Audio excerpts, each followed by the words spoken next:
Assalamualaikum warahmatullahi wabarakatuh. Jumpa lagi dengan saya di channel Penencong 2. Dan seperti biasanya kita akan unboxing sebuah smartphone yaitu Oppo Reno 14 F 5G.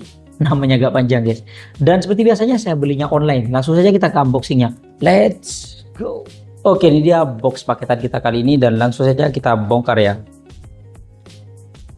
Oke, ini dia yang kita beli yaitu Oppo Reno 14 F 5G. Oppo Reno 14 5G ya, F5G. Saya dapatin harganya sekitar 4.957.000 atau anggaplah 5 juta ya. Oke.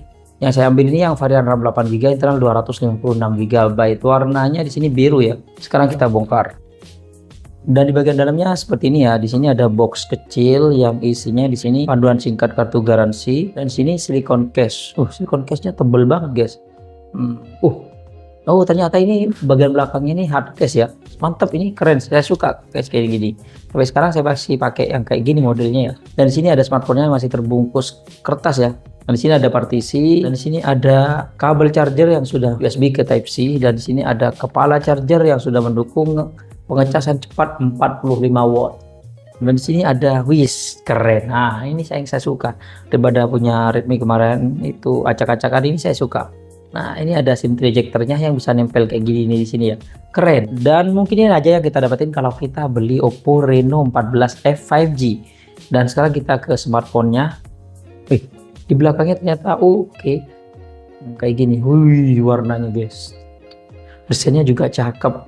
Ingat ke apa ya? Sebenarnya ingat ke iPhone kalau kayak gini. Kemarin HP-nya kecil mungil guys. Kita buka dan sekarang kita nyalakan. Oke, dan sekarang kita beresin barang-barang ini dulu. Oke, langsung nyala guys. Nyala, berarti ini sudah diaktifasi, tapi memang mau dibilang mau diaktifasi sih sebenarnya. Dan sekarang kita bahas di bagian sisi-sisinya. Di bagian kanannya di sini ada tombol on off dan juga tombol volume up down.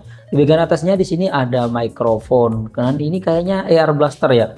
Ada air blaster, ini juga ada lubang kayaknya mikrofon juga. Dan di bagian sisi kirinya di sini polosan aja ya. Dan di bagian sisi bawahnya di sini ada slot SIM cardnya ya, ada mikrofon, colokan charger Type C dan juga grill speaker. Dan dia SIM-nya modelnya sandwich ya. Dual SIM card atau satu SIM card dan satu SD card. Jadi dia hybrid tapi jenisnya sandwich kayak gini ya. Dan di sini juga ada karet pengamannya warna merah. Jadi kalau kena air masih aman. Dan pas awal kita unboxing, ternyata internalnya yang 256GB, ini tersisa 231GB, berarti kemakan sekitar 25GB. Dan sekarang kita setting-setting bentar. Oke, ini dia smartphone-nya dan saya sudah setting-setting bentar. Dan kalau kita lihat dari desainnya, dari awal saya langsung salfok sama ini yang kayak bunga-bunga gitu. Keren banget, apalagi tadi saya cobain itu di malam-malam. Ini keren banget di kegelapan itu ya, menyala. Ada gradasi kayak gini, keren banget sih. Dengan tampilannya. Pokoknya saya megang smartphone ini bersama gang iPhone 15 Pro Max ya. 15 Pro Max. Karena ini di sini ada tompelnya dan di sini di tompelnya ini entah namanya apa, lupa sih apa, Dynamic Island. Kalau ada Dynamic Island kan punya iPhone Dynamic Bar atau apalah, intinya dia pakai tompel ya. Dan di sini juga berfungsi loh. Misalkan kita menggunakan rekam layar, nanti dia akan muncul di bagian atas. Nah, kayak gini. Seperti di Dynamic Island-nya iPhone ya. Kita bisa klik juga di bagian sini. Berfungsi kok. Persis, bukan yang kemarin itu ada oprekannya yang ada di Xiaomi, bukan. Atau kita nyalakan center kayak gini misalkan, dan nanti dia akan muncul di bagian atas di notifikasi atau di barnya atau di Dynamic Island-nya. Dan kita bisa gunakan juga kan kayak gini. Keren sih sebenarnya. Waktu banget, apalagi di bagian ini angka bisa move on. Keren banget sih. Berasa megang iPhone 15 Pro Max. Oke, dan sekarang kita bahas bagian variannya dulu. Ini ada 4 varian ya. Ada yang RAM 8GB internal 128GB yang dijual dengan harga 4.599.000. Atau yang RAM 8GB internal 256GB yang dijual dengan harga 5.429.000. Atau yang RAM 12GB internal 256GB yang dijual dengan harga 5.829.000. Atau yang varian terakhir yaitu RAM 12GB internal 512GB yang dijual dengan harga 6.829.000. Yang saya ambil ini yang varian RAM 8GB internal 256GB ya. Saya dapetin cuma 4.566.000. Keren sih, mantap. Irit. Beli online itu enaknya kayak gini guys, lebih irit. Dan sekarang kita bahas bagian warnanya. Warnanya cuma ada 3 ya. Yang pertama itu opal blue, luminous green, dan satu lagi glossy pink. Yang saya ambil ini yang opal blue ya. Blue tapi warnanya putih menurut saya sih. Putih. Kalau yang green ya hijau aja. Glossy pink oke, cuman ya kita ambil yang putih aja. Oke, dan dia memiliki IP68 dan IP69. Ini gokil sih. Dan bisa dibuat nyelam sampai kedalaman 2 meter dan 30 menit. Dan sekarang kita bahas bagian layarnya. Layarnya menggunakan layar AMOLED yang sudah 1 juta warna. Dan ukurannya itu 6,57 inch. Resolusinya masih Full HD Plus, yaitu 1080 x 2372 pixel. Untuk refresh rate sudah mantap di 120 Hz ya. Dan untuk kecerahannya sih 1400 nit di bawah terik matahari. Wah, terang banget. Dan untuk proteksinya ini namanya panjang banget sih. AGC Dragon Trail DT Star D Plus. Apa sih? Pokoknya itu, karena ukurannya tuh 6,5 inch, dia keras, berasanya itu kecil dan compact guys. Padahal HP-HP dulu tuh segini tuh sudah besar. Yang dulu malah lebih compact, bisa dipegang dengan gini ya. Tapi ini berasa kecil, karena HP-HP zaman sekarang sudah ukurannya itu 6,8, 6,7 dan ini 6,57 ini. Compact banget sih, keren, ini cakep sih. Dan sekarang kita bahas bagian Androidnya. Di Androidnya menggunakan Android 15 dan interface-nya menggunakan ColorOS 15.0. Dan untuk prosesornya dia menggunakan prosesor dari Qualcomm yaitu Snapdragon 6 Gen 1 yang sudah 4 nanometer, didukung dengan RAM 8GB, bisa ditambah 8GB yang sudah LPDDR4X ya, dan internal 256GB UFS 3.1. Yang mana kalau kita lihat di ATUTU benchmarknya, dia mencapai 675 ribuan. Gokil. Di atas 500 ribu itu sudah gokil banget sih. Dan kalau kita lihat di sensor-sensornya, ini lumayan lengkap. Gyroscope-nya juga ada.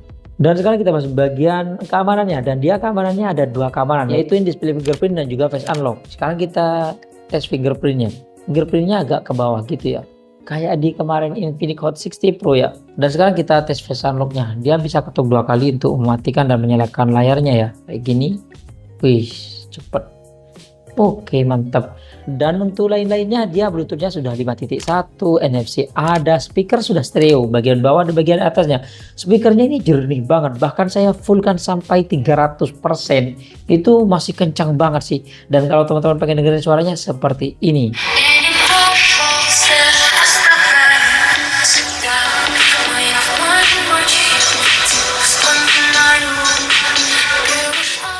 Dan sekarang kita bahas bagian baterainya. Baterainya dia berkapasitas 6000 mAh yang didukung dengan charger 45 watt.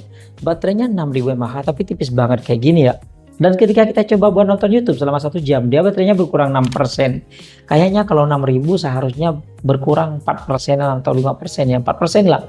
Yang baterainya 5000 mAh aja bisa berkurang 4% ya. Dan ketika kita coba buat ngecas dengan charger bawaannya yang 45 watt, dia 10 menit bertambah 17%, 20 menit dia bertambah 31%, dan 30 menit bertambah 45% ya. Dan dia juga mendukung power delivery 33 watt atau yang quick charge 13 watt ya. Dan juga yang 44 watt. Dan sekarang kita masuk bagian kameranya. Di bagian belakang ini ada triple kamera. Dan di sini ada tulisan AI kamera. Kameranya ada 3, yang mana kamera utamanya dia beresolusi 50 megapiksel aperture f1.8 wide, ada OIS-nya, dan 8 megapiksel aperture f2.2 ultra wide, dan 2 megapiksel aperture f2.4 makro. Sedangkan di kamera depannya dia beresolusi 32 megapiksel aperture f2.0 wide, dan katanya autofocus loh. Dan sekarang kita lihat di setting-setting kameranya. Di sini ada mode foto. Di mode fotonya di sini ada motor live-nya ya. Oke, dan di sini juga ada pengambilan interval pengambilan gambar langsung bidikan banyak gitu ya. Ada mode video. Di sini ada 0,6-nya juga. Ada ultrawide-nya. Di sini juga kita bisa mode blur atau mode bokeh kalau kita aktifin di sini ya. Itu untuk mode potret kayak gini, tapi ini bisa dimatikan, bisa dinyalakan ya. Tapi kalau dinyalakan mode potretnya atau video potretnya, dia nggak bisa ultrawide-nya. Mentok di situ aja. Oh ya, dia perekamannya sampai 1080p 30 fps atau 4K 30 fps. Itu doang, nggak bisa 60 fps ya 4K nya. Karena kalau kamera depannya dia ngerekamnya mentok di 1080p 30 fps, nggak bisa 60 fps. Dan kamera depannya bisa dimatikan stabilisasinya atau dinyalakan ya. Dan enaknya di kamera depannya sudah 0,8 ya, dan bisa di zoom juga kayak gini. Oke, mode potretnya juga bisa kamera depannya ya. Ada mode pro, ada mode portrait dan selengkapnya. Di selengkapnya di sini ada mode malam, resolusi tinggi, panorama, makro, slow motion, selang waktu, video, 2 tampilan, di bawah air, seeker, dan Hyundai Breno. Oke, dan sekarang kita tes di slow motionnya. Ya, dia mentok di 240 fps.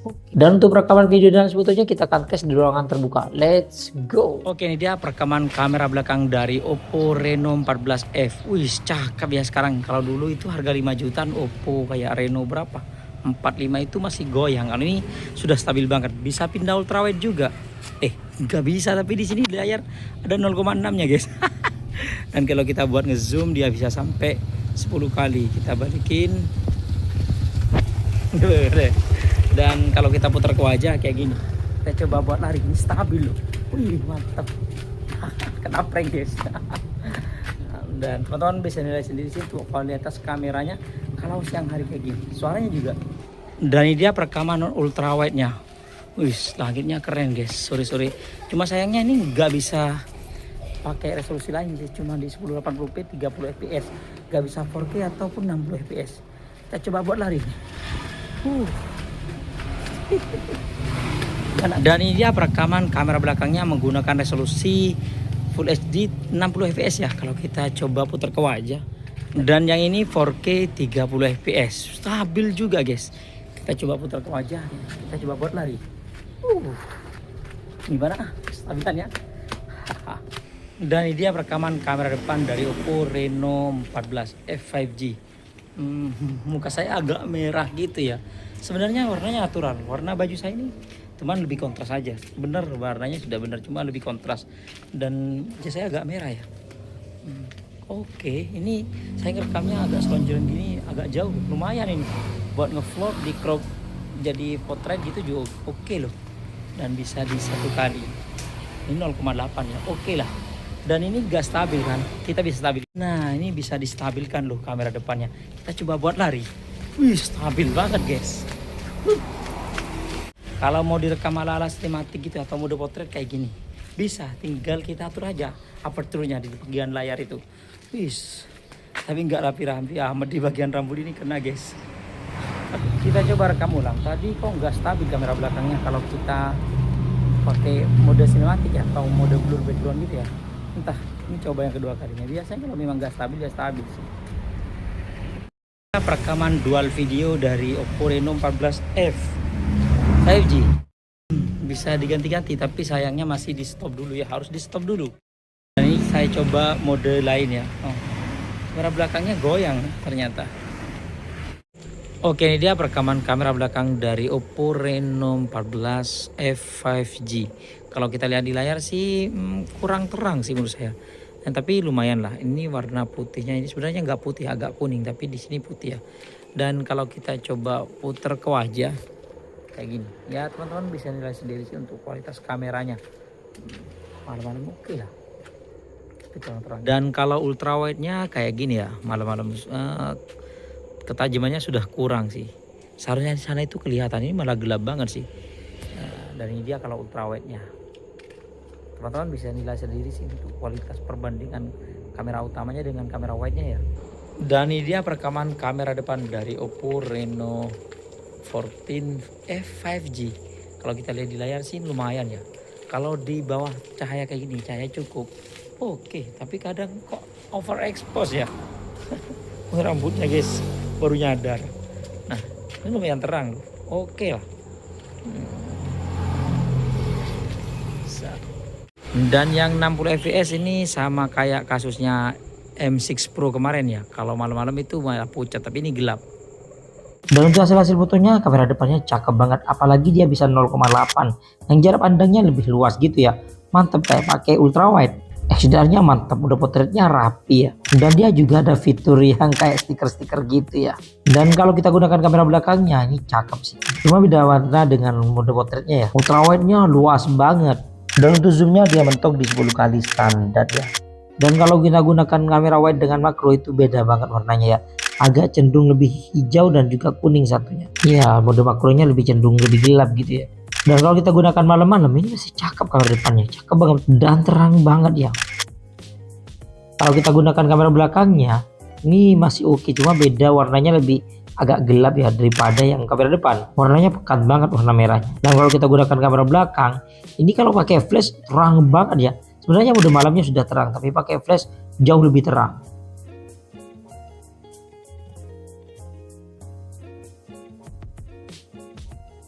Oke, itu dia hasil perekaman video dan juga jepretan foto dari Oppo Reno 14 F5G. Bagaimana menurut teman-teman? Dulu saya sering unboxing Oppo di harga 5 jutaan ya. Kayak Oppo Reno 4, Reno 3, Reno 5, Reno terakhir itu Reno 8 kalau nggak salah. Dan kecewa banget, di harga 5 jutaan kameranya masih goyang. Cuma sayangnya saya nggak bisa ngasih contohnya. Dan ada sebagiannya nggak dikasih ultrawide. Itu dulu. Kalau sekarang ini beda sih. Ini keren banget sih. Keren banget. Sudah compact. Smartphone-nya cakep. Pokoknya pegang HP ini berasa pegang iPhone 15 Pro Max ya. Bezernya tipis. Kameranya juga cakep ya. Dia kameranya stabil, kamera belakang, kamera depannya. Cuman memang ada beberapa kekurangannya dari smartphone ini. Cuma kalau kita lihat di kelebihannya ini sudah banyak banget ya. Dan sekarang kita bahas bagian kelebihannya. Yang pertama desainnya cakep banget ya. Dan yang kedua dia ada OIS-nya. Yang ketiga sudah 4K perekamannya. Yang keempat sudah 120 Hz. Yang kelima AMOLED, tapi dari zaman dulu sudah AMOLED sih sebenarnya. Yang keenam sudah in-display fingerprint. Yang ketujuh bisa ngerekam dual video. Yang kedelapan ada mode portrait, kamera depan dan kamera belakangnya. Yang kesembilan ada fitur motret di dalam air. Jadi ini sudah ada anti airnya yaitu IP68 dan juga IP69. Yang ke-10 yang suka foto live-nya di iPhone ini ada foto live-nya. Kamera depannya sudah 0,8 jadi lebih wide dari standar-standar HP lainnya. Baterainya sudah badak 6000 mAh dan chargernya sudah 45 watt. Volumenya bisa di boost sampai 300% dan masih jernih ya. Dan yang terakhir ini ada fitur kayak di kemarin Infinix ya atau Tecno yang ada ultralink atau freelink. Kalau di sini namanya backcooling atau backcooling. Pokoknya namanya link gitu ya. Dan dia bisa nelpon tanpa jaringan dan juga tanpa SIM card, tanpa WiFi. Dan itu aja sih kelebihannya sih menurut saya.